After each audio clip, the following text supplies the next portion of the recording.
And a fairly wet day today. Cloudy skies. Rain got started early. Had some downpours, but the bulk of that rain is moving on. So we are drying out. Still have some spotty showers around, but the heaviest of the rainfall and the more substantial rain coverage is now more into lower Alabama, where the Mississippi coast North Shore clearing out. Again, still a few light passing showers, maybe even a few more moderate to heavy downpours briefly down along the coastline and around the metro area. Laplace has a little light rainfall, or maybe we'll call it moderate rain pushing through, and at times a little stray sprinkle here and there will still move through, likely for the next few hours. Today's high, though, set at 8:30 this morning, was 85 degrees. So that was our big warm up. Clouds and rainfall knocked our temperature 75. The low for the day was at 1 o'clock in the afternoon, well below average. Our rainfall, though, is not substantial. 3/4 of an inch of rainfall. Doesn't take much rain. It's just kind of the timing of that rain to keep those temperatures down. So yet again, another day in August with below average temperatures. Mid-80s in late August. That's pretty nice. Again, if we didn't have to deal with the rainy conditions outside, but I'll take these days as opposed to upper 90s where our records are on this date. 81 is our current temperature with a high dew point, high humidity, obviously with some light rain around 70s and low 80s outside at the moment. So a fairly mild evening. Next couple of days we'll be on the wetter side, although it looks like tomorrow, Friday, rain coverage is not going to be as high as it was today. Today was about 100%. Everyone saw rain. We will be drying out by the weekend, but even more so as we head into next week.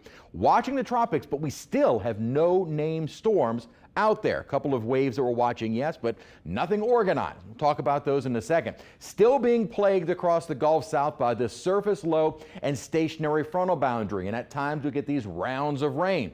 Does look like we'll keep that chance up for the next couple of days, but it is decreasing. So for Thursday, an isolated flood threat, a bit better chance of that more into southwestern and southern Mississippi, where they're under a slight risk, a level 2 out of 4 for a flooding threat. And then the same for Friday. Both days about a 60% chance, but both days a few isolated downpours that could lead to some localized flooding, mainly because the rainfall, you get that excessive amount in a short period of time and the ground is saturated, really has nowhere else to go.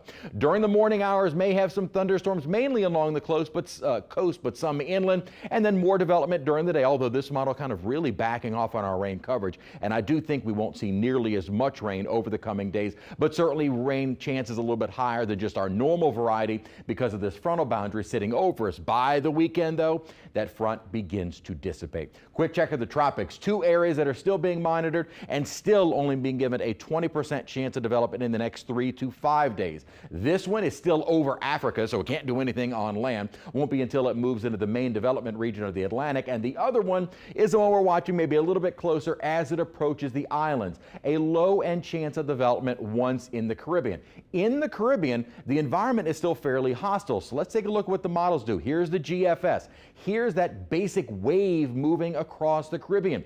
Now it is really decreased in terms of it exploding in strength. The GFS had been the far more aggressive of the models. Now, not really doing much of anything over the weekend, so it may not really be until early next week that we see something try and develop. And here's kind of this broad trough. Even the GFS has significantly backed off on something exploding in strength. And the Euro has been our more consistently weak system trying to eventually make its way across the Caribbean, where in the next several days the environment is going to be very hostile. And again, you don't really see much of anything as we head into the weekend and early next week. So that's why when those models and people start jumping onto one in particular run, you have to wait for some model consensus, which there still isn't anything, although I like the somewhat agreement that nothing is going to just explode in strength over the next 5 to 7 days. So that's a good trend. Hopefully that continues, but it's still very much in the early stages of this developing system, if it develops at all. Our focus is going to be more on our rain chances over the next couple of days. Again, an isolated flooding threat beginning to dry out into the weekend and early next week, but in particular next week with highs likely back to around 90 degrees.